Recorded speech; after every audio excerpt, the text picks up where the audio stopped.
오늘 행복한 일 많으셨나요? 재미있는 일 많으셨나요? 궁금하네요. 오늘 여러분과 함께 읽어볼 책은요, 불평 없이 살아보기입니다. 오늘 얼마만큼 불평 없는 하루를 사셨는지 궁금합니다. 제가 생각해보니까 아침부터 일어나서 저는 불평하고 살았던 것 같은데요. 불평 없이 어떻게 살 수 있을까? 그리고 인생을 단숨에 바꿀 어떤 비결을 알고 싶으신가요? 그럼 저와 함께 이 책을 같이 읽어보시죠. 제가 이 책을 이렇게 쭉 읽어봤어요. 사실 이 책을 한 5년 전쯤? 네, 그때 제가 읽었던 책인데요. 제가 이렇게 보니까, 정말 그때의 다짐들이 다시 밀려오면서 여기까지 뭐를 하고 있었나 또 그런 생각도 했습니다. 우리 인생을 단숨에 바꿀 어떤 비결은 없는 걸까? 놀라지 마라. 그런 비결이 있다. 여러분, 오늘 인생을 바꿀 수 있는, 단번에 바꿀 수 있는 그 비결 뭘까요? 여러분 손목에 고무줄을 차보시는 겁니다. 여러분 주위에 한번 봐보세요. 노란 고무줄 한국에 많이 있죠? 여기는 보라색 고무줄 아니면 파란색 그 팔을 묶는 고무줄이 제 주위에 많이 있거든요. 손목에 그 고무줄을 한번 차보시는 겁니다. 그러면 무슨 일이 일어날까요? 그 고무줄을 언제 이렇게 어떻게 사용하는 거냐면요. 내가 불평을 할 때 오른쪽에 찼던 고무줄을 왼쪽으로 옮기는 거예요. 또 내가 불평을 했다 싶으면 그 고무줄을 다시 오른쪽으로 옮기는 거죠. 그런 식으로 내가 불평을 할 때마다 고무밴드, 여기서는 이제 보라색 고무밴드인데요. 보라색 고무밴드를 갈아차면서 그렇게 되면서 내가 얼마나 불만을 하는 건지도 알게 되고, 불만이 아닌 감사와 축복으로 그것을 불만을 대신하게 되는 걸 얘기해주고 있습니다. 왜 21일이냐고요? 달걀이 부화해서 병아리가 되기까지 21일이 걸린대요. 그래서 우리가 새로운 행동 습관을 우리의 습관으로 만드는데 21일 정도로 잡은 거죠. 우리 손목에 21일 동안 고무밴드를 하고 있으면 우리의 인생이 바뀌는 그 비결이 되는 겁니다. 제가 이 글을 읽었을 때 너무너무 와닿았어요. 정말 이렇게 바꿔보고 싶다는 생각을 했습니다. 그런데 제가 그때 이제 저희 아이를 키우고 저희 아이가 어렸을 때였는데 이렇게 바꿔 끼우는 게 좀 저는 또 쉽지가 않더라고요. 그리고 저는 노란 고무줄, 그 흔한 노란 고무줄을 손목에 하고 있었는데요. 저는 어떻게 했냐면은 그걸 이렇게 튕겼어요. 그래서 제 손목을 살짝 아프게 하는 거죠. 약간은 불평하면 안 돼? 그러면서 경각심을 준 거였는데 저는 굉장히 그게 도움이 있었다고 생각하고, 사실은 제 그 생활에 아주 많은 부분 영향을 줬다는 생각이 듭니다. 어떤 영향이었냐면, 물론 불평을 줄이는 거에 영향을 줬고요. 또 한 가지는 내가 이렇게 실천해 볼 수 있는 그런 기회를 가진 것이 되게 재미있고 정말 내가 변화가 되는구나. 그래서 제가 이제 자기 개발서를 이렇게 이제 서점에 가서 찾을 때도 실행력, 어떻게 실천하는지 그런 걸 이렇게 알려주는 책을 집게 되더라고요. 근데 이 책이 저에게는 정말 그런 시조 같은 책입니다. 그래서 고무밴드를 손목에 찼었던 그런 기억이 나네요. 오늘 여러분과 함께 불평 없이 살아보기 책 같이 읽으면서 여러분도 저와 함께 고무밴드의 힘을 한번 체험해 보시기 바랍니다. 제가 읽어볼게요. 나는 여러분이 굉장히 힘들고 때로는 두렵기까지 한 일을 겪었다는 것을 잘 알고 있다. 아마도 많은 사람들이 그러한 경험을 했을 것이다. 당신은 당신에게 일어난 일들이 어쩔 수 없는 정당한 일이라고 말할 수 있으며 이를 당신의 인생을 제약하는 변명거리로 삼을 수도 있다. 이를 새총에 빗대어 생각해보자. 새총을 이용해서 돌을 가장 멀리 날아가게 하기 위해서는 어떻게 해야 할까? 돌이 얼마나 멀리 날아가느냐는 새총의 고무줄을 얼마나 뒤로 많이 잡아당기느냐에 달려있다. 성공한 사람들의 삶을 들여다보면 그들이 성공할 수 있었던 것은 그들의 험난한 인생 때문이 아니라 바로 그들 자신의 태도와 노력 덕분이라는 것을 알 수 있다. 성공한 사람들은 그들에게 일어난 일들을 기꺼이 받아들이며 그것을 자신들의 발전의 밑거름으로 이용했다. 또한 자신에게 일어난 나쁜 일들을 다른 사람들에게 말하는 대신 그 역경 속에 숨어있는 축복을 찾으려고 했고 결국에는 그러한 경험 속에서 행복과 축복을 찾아낼 수 있었던 것이다. 그들은 새총을 힘껏 뒤로 당겨 스스로를 남들보다 훨씬 더 멀리 날아가게 만들었던 것이다. 새총에서 멀리 날아가게 하기 위해 돌은 반드시 새총에서 떨어져야만 한다. 그 돌을 놓아주어야만 당신의 인생에 있어 힘들고 어려웠던 경험에 대해서도 마찬가지다. 그 경험들을 놓아주어라.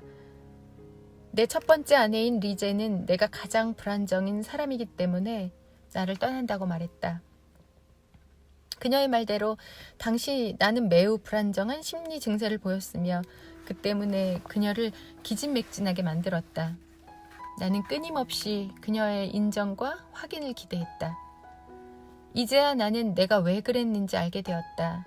나는 소리 지르고 불평하고 타인을 비판함으로써 나 자신의 불안정한 상태를 보상받으려고 했던 것이었다. 나는 다른 사람들에게 내가 얼마나 훌륭한 사람인지 말하기도 했고 상대적으로 내가 더 훌륭한 사람인 것처럼 보이려고 타인들을 비판하기도 했다.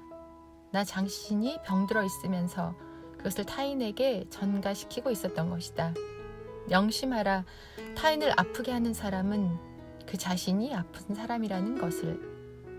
나는 불안정이라는 단어를 사전에서 찾아보았다. 사전에는 불안정은 안정의 반대말이라고 되어 있었다. 자신 있다는 것은 어떤 것에 대해 편안해지고 모든 것을 있는 그대로 받아들인다는 것을 의미한다. 나는 수년 동안 안정적이고 자신감 있는 사람이 되기 위해 나 자신에 대해 거의 모든 것을 바꾸려고 노력해왔다. 하지만 나는 마침내 안정적으로 된다는 것은 무엇을 변화시키려고 하지 않고 있는 그대로 받아들이는 것임을 깨닫게 되었다. 이러한 경험을 통해 얻게 된 가장 큰 깨달음은 다음과 같았다. 더 이상 불안정하지 않은 사람이 되기 위해서는 스스로의 불안정함을 편하게 받아들여야 한다는 것이었다. 나는 자기 자신에게 절망하거나 자기 자신에 대해 변명하고 비난과 불평을 통해 타인에게 중심을 맞추기보다는 그 같은 고통스러운 불안정의 시기를 받아들여야 했다. 그리고 그 과정을 거치는 동안 스스로를 지지해야만 했다. 내가 자주 불편하거나 슬프거나 약하거나 쓸모없다고 느낄 때 나는 괜찮아. 그냥 하던 대로 하고 느끼는 대로 느끼면 돼. 이렇게 느껴도 크게 문제될 건 없어. 라고 스스로에게 되뇌었다. 그러자 기적과도 같은 일이 일어났다. 내가 나 자신의 불안정함, 불편하다고 느끼는 것에 대해 안정감, 편안함을 느끼게 되면서 점점 불안감을 느끼는 횟수도 줄어들고 불안감을 느끼는 시간도 짧아졌다. 당신이 다른 사람들의 긍정적 변화를 유도한다는 명목으로 그들을 비난할 수 없듯이 마찬가지로 당신 자신의 긍정적 변화를 위한다는 이유로 스스로를 비난해서는 안 된다. 때때로 자신의 내면의 목소리가 비판적으로 나올 때 나는 일기를 꺼내 내면의 목소리를 토해내곤 한다. 분노한 내면의 목소리는 그 목소리에 이처럼 칭찬의 말을 해주곤 한다. 너 나를 공격하다니 정말 잘했어. 나도 네가 내게 가장 좋은 것을 바라는 마음에서 그렇게 했으리라 생각해. 언제라도 네가 원하면 그런 생각들을 마음껏 표출해도 돼. 그러면 내면의 비판적인 생각은 아무런 방어도 하지 못한 채 사라져버리고 만다. 우리 모두의 마음속에는 작은 악마가 존재하고 있다. 그 악마란 바로 비난하기 좋아하는 우리 내면의 목소리다. 나는 내 마음속의 악마와 친구가 되기 위해 이 악마에게 이름이 뭐냐고 물었다. 그랬더니 그 악마가 자기 이름은 실베스터라고 말해주었다. 나는 실베스터를 생각하면 만화 벅스버니에 나오는 태즈메니아 데빌이 떠오른다. 내 마음속의 실베스터는 항상 으르렁거리며 내 머릿속을 혼란스럽게 만들며 돌아다니는 문제아다. 내가 녀석의 신랄한 비평을 잠재우려고 하면 녀석은 더 큰 소리로 깨끗댄다. 하지만 이제 나는 그 녀석의 용기를 북돋우며 이렇게 칭찬한다. 내 안에 잘못된 점을 찾아내는 데 있어 너는 정말 최고야. 네가 나를 사랑하기 때문에 이런다는 걸 나도 잘 알고 있단다. 내가 이렇게 말하면 내 머릿속의 실베스터가 충격을 받은 모습으로 무엇을 해야 할지 몰라 우두커니 서 있는 모습이 떠오른다. 완전히 당황한 녀석은 떨떠름한 표정으로 시선을 어디다 두어야 할지 몰라 갈팡질팡하며 뭐라고 말해야 할지 몰라 쩔쩔매고 있다. 나는 개인적으로 떠나간 리즈에게 항상 감사하게 생각하고 있다. 그녀와의 이별이 기폭제가 되어 나는 이 같은 자아 탐색을 시작할 필요를 느끼게 되었으며 나의 영혼 깊숙한 곳으로 데려다준 카타르시스를 느낄 수 있었다. 또한 그 덕분에 나는 내가 이 과정에서 배운 것을 세상의 많은 사람들과 공유할 수 있게 되었다. 당신 스스로를 특별한 존재로 만들기 위해 불평하는 일은 없도록 하라. 당신은 이미 특별한 존재라는 사실을 깨닫기 바란다. 특별하다란 단어의 정의를 사전에서 찾아보면 보통과 구별되게 다르다라고 되어 있다. 당신은 특별하다. 당신과 정확하게 일치하는 사람은 이제껏 없었으며 앞으로도 없을 것이다. 당신과 같은 눈이나 지문, 귀 모양, 목소리를 가진 사람은 이 세상에 아무도 없다. 당신은 당신의 DNA만큼이나 유일한 존재다. 과학자들은 심지어 지구상에서 당신의 체취와 같은 체취를 가진 사람은 아무도 없을 것이라고 말한다. 특별하다는 건 바로 그와 같은 것이 아닐까? 당신은 완벽하고 완전 무결한 존재이다. 이 세상에 당신만이 가져올 수 있는 훌륭한 그 어떤 것을 지니고 있다. 당신은 유일하다. 당신은 자신의 어떤 부분에 대해서 결함이라고 말할지 모르지만 그런 결함을 지닌 그대로 당신은 완벽한 존재다. 실베스터와 내가 친구가 되면서 나는 내가 한때 혐오했던 나의 일부분을 사랑하기 시작했다. 비난을 하는 대신 나는 나 자신을 만들어준 이러한 나만의 독특한 개성이나 익살과 같은 특성들을 받아들이게 되었다. 스스로에게 감사하게 되기 전까지는 나는 나 자신을 바꿀 수 있다고 생각했다. 하지만 그건 완전히 어리석은 생각이었다. 내 문제점은 계속해서 한 가지에만 초점을 두고 결국엔 스스로에게서 항상 잘못된 점만을 찾아낸다는 것이었다. 당신이 싫어하는 부분들을 말하기 시작하면 당신은 자신이 싫어하는 것들을 점점 더 많이 발견하게 될 것이다. 명심하라. 좋아함은 좋아함을 부른다.